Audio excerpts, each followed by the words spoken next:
आज का जो हमारा टॉपिक है वो है साइंस फेयर, यानी कि विज्ञान का मेला जो लगता है उसके बारे में बात करने वाले हैं। ये एक्चुअल में एक तरह की स्कूल में करी जाने वाली गतिविधि है जो को करिकुलर एक्टिविटीज़ के अंतर्गत आती है। इसकी खास बात जो है वो ये है कि जो भी विज्ञान के अंदर जो ऐसे टॉपिक्स हैं जिनके ऊपर हम कुछ प्रोजेक्ट्स बना सकते हैं या बच्चों की रुचि ला सकते हैं टेक्नोलॉजी के अंदर, इंजीनियरिंग के अंदर, या कोई भी ऐसी एक्टिविटी जिससे बालक का दिमाग जो है वो तेज हो और वो उसमें स्वयं चल कर के रुचि लेना शुरू करे। क्योंकि बालक को आप कितना भी ज़्यादा ज़बरदस्ती करेंगे वो उसमें पढ़ाई करने की उसकी रुचि जागृत नहीं होगी। तो एक टीचर होने के नाते हर एक टीचर जो साइंस का है उसको चाहिए कि वह साइंस और टेक्नोलॉजी में आगे आने वाले भविष्य में ज़्यादा से ज़्यादा बच्चों को जागरूक करें और उनसे संबंधी उनको बातें बताएं। अब साइंस फेयर जो है एक बहुत अच्छा तरीका है उन सब इश्यूज़ को लाने का बच्चों के सामने, जिससे बालक अपने दिमाग को बौद्धिक स्तर को हाई लेवल पर लेकर जा सकता है।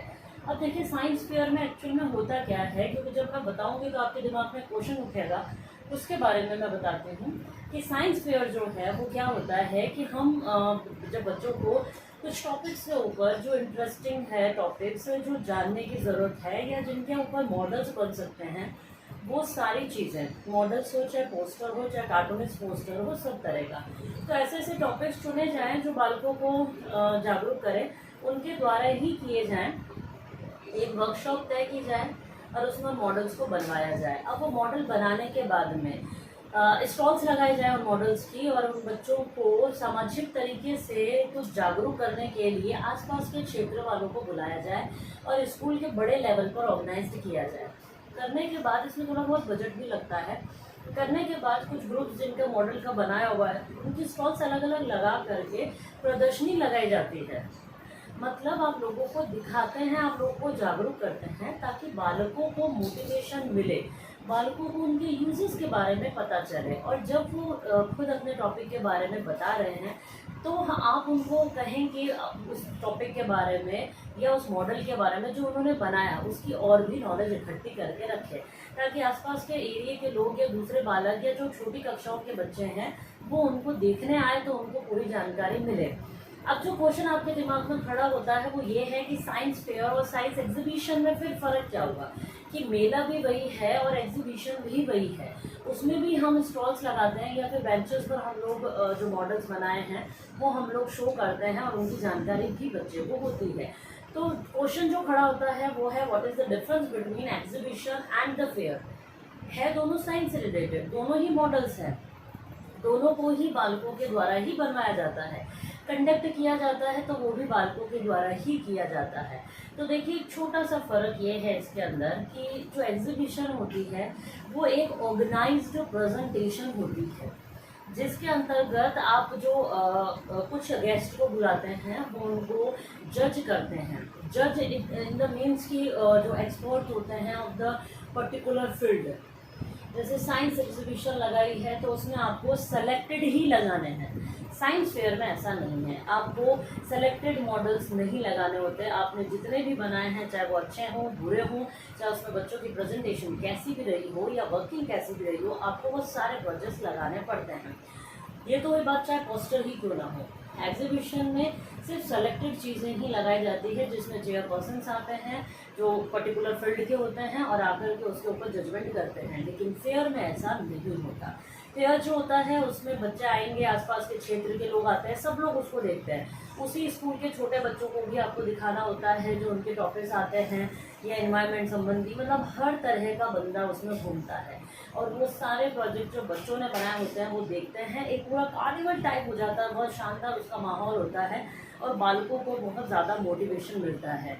इसी बात को ध्यान में रखते हुए जब साइंस फेयर ऐड किया गया था एनसीएफ में कुछ क्लासों के अंतर्गत, ज़्यादातर इसको किया गया है सेकेंडरी से सीनियर सेकेंडरी तक, उसके कुछ उद्देश्य निर्धारित किए गए जो आज आपके सामने मैं बताती हूँ। पहला जो है संरचनात्मक ढंग को प्रोत्साहित करते हैं, मतलब जो बच्चों की क्रिएटिविटी है वो हम प्रोत्साहित करते हैं, यानी कि उसको हम आगे बढ़ाते हैं या उसका विकास करते हैं कि बालक अपनी क्रिएटिविटी अगर उसमें इतनी भी है, छोटी सी भी चीज़ अगर उसके अंदर है, कुछ बनाने की लालसा है, उन सब चीज़ों के अंदर वो इंटरेस्ट लें और सब बच्चों के साथ मिल करके ग्रुप डिस्कशन के द्वारा या ग्रुप वर्किंग के द्वारा उस चीज़ को करके सीखें और अपनी रुचि को, अपनी जागरूकता को और बढ़ाएं और अपनी क्रिएटिविटी को सबके सामने लेकर आए। ये ऐसा गुण है जो बच्चा बाद में उसका और विकास करेगा। सेकंड जो है, प्रतिभाशाली विद्यार्थी को प्रोत्साहित करना कि जो बालक इसमें बहुत अच्छा शानदार काम, ब्रिलियंट काम कर रहा है, मतलब जो ऑलरेडी चीज़ें हैं उनके साथ में वो और भी अच्छी अच्छी चीज़ें ऐड कर रहा है अपने ही तरीके से, तो वो उस चीज़ को भी बढ़ावा देते हैं, उसको प्रोत्साहित करते हैं। जैसे आज एग्जांपल बताऊं कि अगर आपसे क्वेश्चन आता है कि ऐसे कौन से प्रकरण हैं जिनको साइंस फेयर के अंतर्गत तो किया जा सकता है, या ऐसे कौन से प्रकरण हैं जिनको हम साइंस फेयर में डाल सकते हैं, वो बताइए। तो आपका जो है, मैं एक एग्जांपल देती हूँ। जैसे मान लीजिए ग्लोबल वार्मिंग है, इसको आप शो कर रहे हैं। शो करने के बाद में आपने उसका प्रोजेक्ट बनाया, उसका मॉडल बनाया। अब इसमें मान लीजिए जो प्रतिभा वाली बालक होता है, प्रतिभाशाली, तो उसमें उसका ड्रॉबैक्स भी बता सकता है, मीन्स उसके डिसएडवांटेजेस बता सकता है और उससे होने वाले बेनिफिट्स भी बता सकता है। तो ये चीज़ें उसने अपने तरीके से बताई और ये अपने तरीके से उसने एक्सपेरिमेंट करके बच्चों के सामने रखा। ये होती है उसकी प्रतिभा, यानी कि उसका टैलेंट जो आपके सामने आएगा। तो इनको भी प्रोत्साहित किया जाता है। तीसरा जो आता है वो भविष्य के लिए वैज्ञानिकों की खोज, यानी कि हम ऐसे बच्चों को ढूंढते हैं इसके द्वारा। ये एक जरिया है साइंस फेयर जो है, जिसके द्वारा अगर कोई बालक की प्रतिभा आज तक टीचर्स के सामने नहीं आई है या कक्ष के अंतर्गत या अधिगम प्रक्रिया के अंतर्गत नहीं आ पाती है, तो हम साइंस फेयर्स के द्वारा उन बच्चों की जो क्रिएटिविटी है, जो प्रतिभा है, उनको सामने लेकर आते हैं और वो प्रतिभा जब हमें दिखती है तो हम उसको और भी बढ़ावा देते हैं, उसको प्रोत्साहित करते हैं और हो सकता है वो भविष्य का, भारत के भविष्य में अपना बहुत बड़ा आगे जा कर के योगदान दे सके। तो क्यों ना ऐसे बच्चों को आगे लाया जाए और बढ़ाया जाए। तो ये उद्देश्य उनका रखा गया। क्षेत्र के लोगों को स्कूल के निकट लाना। भाई सबसे पहले जो प्रॉब्लम थी सरकार के सामने वो यही थी कि जो आसपास के एरिया के लोग हैं या जो बच्चे हैं वो स्कूल आना ही नहीं चाहते, क्योंकि उनके पेरेंट्स उनको स्कूल डालना नहीं चाहते। इसलिए ज़्यादा से ज़्यादा साइंस फेयर के द्वारा कोशिश की जाती है, जो प्रदर्शनी के द्वारा हम नहीं कर सकते। तो साइंस फेयर यानी कि विज्ञान मेले के द्वारा हम ये कोशिश करते हैं कि सब आसपास के जो एरिया के लोग होते हैं, आसपास के गाँवों के जो एरिया है, उन लोगों को वहाँ आमंत्रित किया जाए और उनको बोला जाए कि वहाँ देखें और देख करके वो चीज़ अगर लेना चाहते हैं तो ले सकते हैं। तो अगर वो चीज़ लोगों को पता चलेगी कि ये सारी चीज़ें भी होती है, ये सारी चीज़ें भी बालकों को सिखाई जाती है या बालकों को बढ़ाया जाता है, तो उनका जागरूकता या उनका जो रुचि होगी अपने बालकों को स्कूल की तरफ लाने की, वो उनका इंटरेस्ट जागेगा। जो सरकार का मेन उद्देश्य था कि आसपास के एरिया को, आसपास के लोगों को उससे जोड़ा जाए, उसमें इंटरेस्ट जगाया जाए। सहपाठियों की उपलब्धियों को देखने का अवसर, एक बालक दूसरे के बारे में जानेगा, तीसरा चौथे के बारे में जानेगा, ऐसे करके वो अपने क्लासमेट्स के बारे में जानकारी रखेगा, किसको कितना आता है वो सारी जानकारी उसको मिलेगी। और ऐसे देख करके तो बच्चे अपने दोस्त भी बनाते हैं।